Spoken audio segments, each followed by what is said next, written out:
আজ সুপ্রিম কোর্টে আরজি করের মামলার তদন্ত শুনানি ছিল। প্রথম দিনের শুনানি ছিল, যেখানে প্রধান বিচারপতি ডিওয়াই চন্দ্রচূড়, জেবি পারদিওয়ালা এবং মনোজ মিশ্রের বেঞ্চে বেশ কয়েকটি গুরুত্বপূর্ণ নির্দেশ দেওয়া হয়েছে।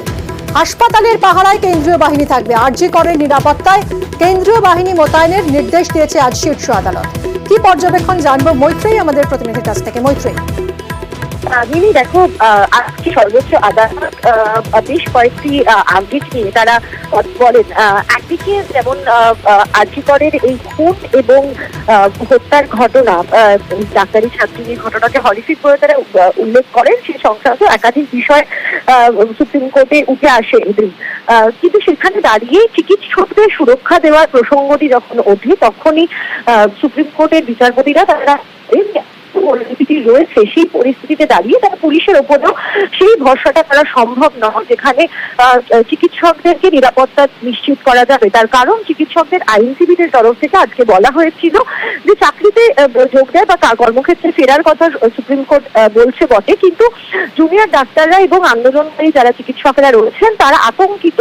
তার কারণ 14ই অগস্ট রাত্রিবেলা শুধু যে আরজি কর হাসপাতালে হামলা করা হয়েছিল তেমনটাই নয়, তার সঙ্গে সঙ্গে কিন্তু আরজি করের হস্টেলেও হামলা করা হয়েছিল এবং সেখানে রীতিমতো হুমকির মুখে পড়তে হয়েছিল জুনিয়র ডাক্তারদের, এবং তার মধ্যে মেয়েরাও ছিলেন। ফলে সেই জায়গায় দাঁড়িয়ে নিরাপত্তা সুনিশ্চিত করার অনুরোধ করা হয় এবং তারপরে সর্বোচ্চ আদালতের তরফ থেকে কেন্দ্রীয় বাহিনী মোতায়েন করার নির্দেশ দেওয়া হয়েছে। আধা সামরিক বাহিনী সিআইএসএফ অথবা সিআরপিএফ মোতায়েন থাকবে আরজি করে, এবং আরজি করে শুধু যে হাসপাতাল প্রিমাইসেস শুধু সেটাই নয়, হস্টেলের নিরাপত্তাও কিন্তু সুনিশ্চিত করার দায়িত্বে এবার থেকে কেন্দ্রীয় বাহিনী নিল। আর এই নির্দেশের পর কি বলছেন আরজি করের জুনিয়র ডাক্তার নার্সরা, শুনবো।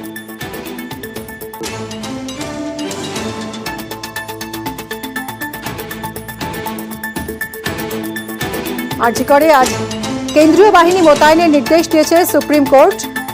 হাসপাতাল এবং হস্টেলের নিরাপত্তায় কেন্দ্রীয় বাহিনী মোতায়েন করা হবে, নির্দেশ সুপ্রিম কোর্টে। এবং হাসপাতালের এই আরজি করের নিরাপত্তাকে যথেষ্ট গুরুত্ব দিয়ে দেখছে সুপ্রিম কোর্ট।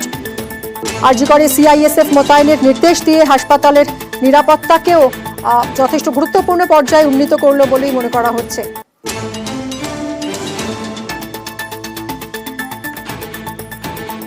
কতজন এই ঘটনার সাথে জড়িত, যদি এক বা একাধিক হয়, যদি সেই জায়গাটা সামনে আসুক, যদি একাধিক হয় তাহলে তারা এখনো খোলা আকাশে ঘুরে বেড়াচ্ছে। তাহলে তারা যদি খোলা আকাশে ঘুরে বেড়ায় তাহলে আমরা কিভাবে সেফটি এবং সিকিউরিটি ফিল করব। কালকে যদি আমাকে সিজোয়ার কর্মবিরতি তুলে নিই তাহলে আমাকে কাজে ফিরতে হবে, কাজে যোগ দিতে হবে। আমি তো বাড়িতে বসে থাকতে পারবো না। তাহলে কাজে যদি আমাকে যোগ দিতে হয় তাহলে আমার কলিগ যদি আমাকে জিজ্ঞাসা করে যে আমার রাত্রে নিরাপত্তার সুনিশ্চিত কি, মহামান্য আদালত এটা কনসার্ন করেছেন যে তদন্তের জন্য 22 তারিখ সিবিআই তার স্ট্যাটাস জানাক। 22 তারিখের উপর আমাদের নজর থাকছে, আপাতত কর্মবিরতি চলছে। আরজি করে এফআইআর এর সময় নিয়ে প্রশ্ন সুপ্রিম কোর্টের। সকালে খুন জানা গেলেও কেন রাত 11:45-এ পরিবারের অভিযোগে এফআইআর দায়ের হলো? কেন অভিযোগ দায়ের করলো না হাসপাতাল কর্তৃপক্ষ? বিস্মিত সুপ্রিম কোর্টের প্রধান বিচারপতি। মৈত্রেয়ী রয়েছেন আমার সঙ্গে। মৈত্রেয়ী, একেবারে দেখুন, উনি আজকে যখন মামলা শুনানি হয় এবং সেই সময় এফআইআর এর সময় এবং বেশ কিছু টাইম নিয়ে কিন্তু প্রশ্ন তুলে দেন সুপ্রিম কোর্টের প্রধান বিচারপতি নেতৃত্বে থাকা 3 সদস্যের বেঞ্চ। তাদের বক্তব্য হচ্ছে যে যখন এই ছাত্রীর দেহ উদ্ধার হয় এবং তারপরে তার পরিবারকে যখন জানানো হয়, প্রথমত বা কারা জানিয়েছিলেন যে সেই ছাত্রী আত্মহত্যা করেছেন, যিনি জানিয়েছিলেন তিনি কে এবং তিনি কেন এই কথা জানিয়েছিলেন। এর পাশাপাশি যে যখন দেহ উদ্ধার হলো তারপরে যখন পরিবারকে খবর দেওয়া হলো, পরিবারের সদস্যরা এসে উপস্থিত হওয়ার পরেও কেন বাবা মার সাথে দেখা করতে দেওয়া হলো না, বাবা মাকে দেখতে দেওয়া হলো না এই ছাত্রীর মরদেহ। এমনকি সেই এফআইআর অব্দি রুজু করা হয়নি দীর্ঘ এই লেখনাটা কেন? এক্ষেত্রে দাঁড়িয়ে রাজ্যের তরফ থেকে সওয়াল ছিল যে একটা আনন্যাচারাল ডেথের কেস রুজু করা হয়েছিল এই ঘটনা ঘটার কয়েক ঘন্টার মধ্যে এবং পুলিশকে সেটা জানানো হয়েছিল, কিন্তু বিচারপতি নিরাপত্তা বিষয়টিতে আলিয়াসের ডেথের যে মামলা সেটিকে গুরুত্ব দিতে চাননি। তাদের বক্তব্য ছিল খুব স্পষ্ট যে যখন এরকম একটি ঘটনা ঘটেছে এবং এই ঘটনাটি হাসপাতালের মধ্যে ঘটেছে এবং সেখানে তার লিগ্যাল গার্জিয়ান হিসেবে রয়েছেন অধ্যক্ষ খোদ, তাহলে সেখানে দাঁড়িয়ে কেন এফআইআর দায়ের করতে এত ঘন্টা কেটে গেল, কি কারণে এতটা সময় ব্যয় করা হলো। ফলে এই সময়ের বিষয়টা কিন্তু অত্যন্ত গুরুত্ব সহকারে সুপ্রিম কোর্ট এদিন বিবেচনা করেছে। সুপ্রিম কোর্টের কাঠগড়ায় তো সন্দীপ ঘোষ, আরজি করের প্রাক্তন অধ্যক্ষ, তার ভূমিকা নিয়েও তো আজ প্রশ্ন উঠল শীর্ষ আদালতে। যখনই এই প্রশাসনের বিষয়টি, যখনই সময়ের বিষয়টি, টালবাহানার বিষয়টি এফআইআর করতে যখন উঠে আসে, সেই সময় কিন্তু সন্দীপ ঘোষ প্রাক্তন মেডিকেল কলেজ হাসপাতালের তার ভূমিকাও প্রশ্নের মুখে আসে।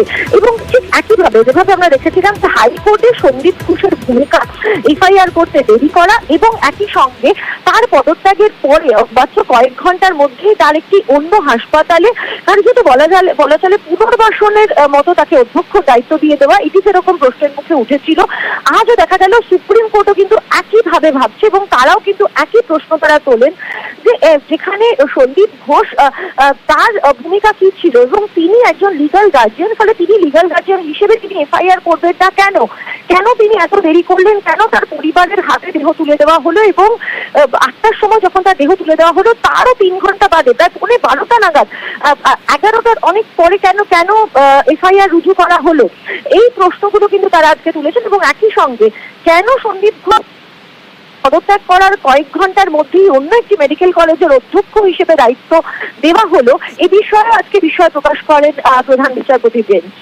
একদমই মৈত্রী, এবং যে প্রশ্নটা এর আগে বারবার উঠেছে, আন্দোলনকারীরা যে প্রশ্নটা তুলেছেন, হাসপাতালে ভাঙচুরে পুলিশের ভূমিকা, 7,000 জমায়েতের কোনো খবর কি ছিল না, ভাঙচুর হলো, পুলিশ কি করছিল, এই প্রশ্নটা আজ সুপ্রিম কোর্টও তুললো, তাই তো? একেবারে মিনি, দেখো আজকেও সুপ্রিম কোর্টে কিন্তু এই 7,000-এর যে জমায়েত এবং সেই মব যে ভ্যান্ডালাইজ করেছে, শুধু এমন একটি মানে শুধু যে হাসপাতালে তারা ঢুকে ভ্যান্ডালাইজ করেছে তাই নয়, সুপ্রিম কোর্ট আজকে যেটাকে বিষয় গুরুত্ব দিয়ে দেখেছে যে হাসপাতাল যেটা হচ্ছে আসল প্লেস অফ অকারেন্স, অর্থাৎ যেখানে দুর্ঘটনা, যেখানে এই ঘটনাটি ঘটেছে সেই প্লেস অফ অকারেন্সে 7,000 মানুষের মব তারা ঢুকে গেলেন, তারা ভাঙচুর চালালেন, সেক্ষেত্রে পুলিশ কি করছিল। এবং তার পরিপ্রেক্ষিতেই কিন্তু সলিসিটর জেনারেল তুষার মেহতা তিনি অভিযোগ করেন যে এটা সম্ভবই নয় যে 7,000 মানুষ তারা জমায়েত করছেন, তারা ভ্যান্ডালাইজ করছেন এবং পুলিশের কাছে আগে থেকে কোনো খবরই ছিল না। এবং সেখানেই বিচারপতি পাজিওয়ালা তিনি প্রশ্ন করেন যে পুলিশের ভূমিকা কি ছিল, কি করছিল পুলিশ যখন এইভাবে এত মব এসে তারা ভ্যান্ডালাইজ করে চলে গেল একটি হাসপাতাল, এবং যেটি কিনা একটি যেটা কিন্তু এক ধরনের বলা যেতে পারে যেখানে যাতে সুরক্ষা দেওয়া দরকার ছিল যে জায়গাটাকে, সেখানটা ভাঙচুর করে চলে গেল, সেখানে পুলিশের ভূমিকা কি ছিল সেই প্রশ্ন উঠে এসেছে।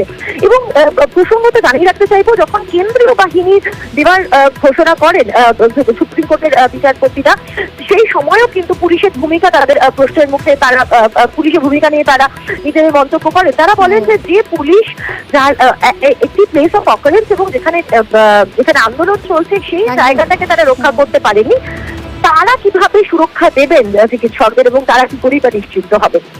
একদমই মৈত্রী, চিকিৎসকরা যারা এই মুহূর্তে আন্দোলন করছেন তাদের তো আন্দোলন তুলে নেওয়ারও অনুরোধ জানিয়েছে আজ সর্বোচ্চ আদালত, ঠিক কি বলা হয়েছে?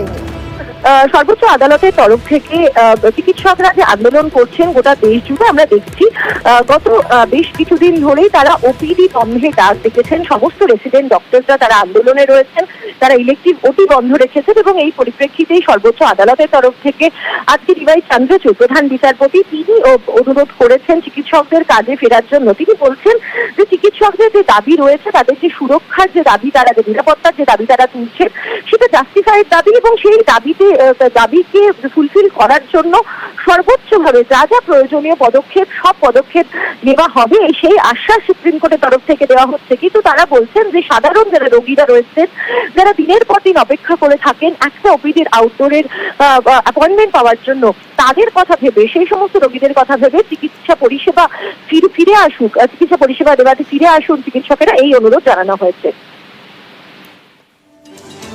ধন্যবাদ মৈত্রী। এদিকে আরজি করে কেন্দ্রীয় বাহিনী মোতায়েনের নির্দেশ দিয়েছে আজ সুপ্রিম কোর্ট, কারণ আন্দোলনকারীরা প্রশ্ন তুলেছেন বারবার তাদের নিরাপত্তা নিয়ে, কিভাবে তারা কাজে ফিরবেন।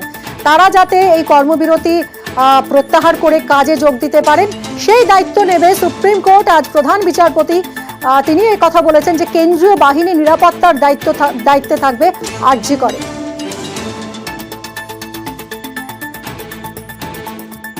আরজি করে সমস্ত নিরাপত্তা সেন্ট্রাল ফোর্সে থাকবে এবং সেন্ট্রাল ফোর্স ফিরে এলে পরে চিকিৎসকরা তারা ভয় ভীতি কাটিয়ে চিকিৎসা সেবায় যোগদান করবেন, এটাই সুপ্রিম কোর্টের আবেদন।